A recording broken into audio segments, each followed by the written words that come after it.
ದೇವರ ನಾಮಕ್ಕೆ ಮಹಿಮೆ ಉಂಟಾಗಲಿ. ಪ್ರಿಯ ಸ್ನೇಹಿತರೆ, ಕೆಲವು ವ್ಯಕ್ತಿಗಳು ತಮ್ಮ ಪ್ರೀತಿಯನ್ನ ವಸ್ತುಗಳನ್ನ ಕೊಡುವುದರ ಮೂಲಕವಾಗಿ ತೋರಿಸುವಂತವರಾಗಿರ್ತಾರೆ.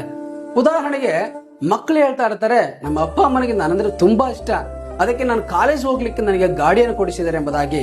ಕೆಲವು ಹೆಂಗಸರು ಹೇಳ್ತಾ ಇರ್ತಾರೆ, ನನ್ನ ಗಂಡನಿಗೆ ನಾನಂದ್ರೆ ಅದೆಷ್ಟು ಇಷ್ಟ ಗೊತ್ತಾ, ಅದಕ್ಕಾಗಿ ನನಗೆ ನೆಕ್ಲೆಸ್ ಮಾಡಿಸಿ ಹಾಕಿಸಿದೆ ಎಂಬುದಾಗಿ. ಅಷ್ಟು ಮಾತ್ರವಲ್ಲ, ತಾನು ಪ್ರೀತಿಸಿದಂತ ತನ್ನ ಹುಡುಗಿಗೆ ಕಾಸ್ಟ್ಲಿಯಸ್ಟ್ ಗಿಫ್ಟ್ ಕೊಡೋದ್ರ ಮೂಲಕವಾಗಿ ಕೂಡ ತನ್ನ ಪ್ರಿಯಕರನು ತನ್ನ ಪ್ರೀತಿಯನ್ನ ವ್ಯಕ್ತಪಡಿಸುವಂತವನಾಗಿರ್ತಾನೆ. ಪ್ರಿಯರೇ, ಅದೇ ರೀತಿಯಾಗಿ ದೇವರು ನಮ್ಮನ್ನ ಎಷ್ಟು ಹೆಚ್ಚಾಗಿ ಪ್ರೀತಿ ಮಾಡ್ತಾ ಇದ್ದಾನೆ ಅಂತಂದು ಹೇಳಿ ನಮಗೆ ಹೇಗೆ ಗೊತ್ತಾಗಿದೆ ಗೊತ್ತಾ?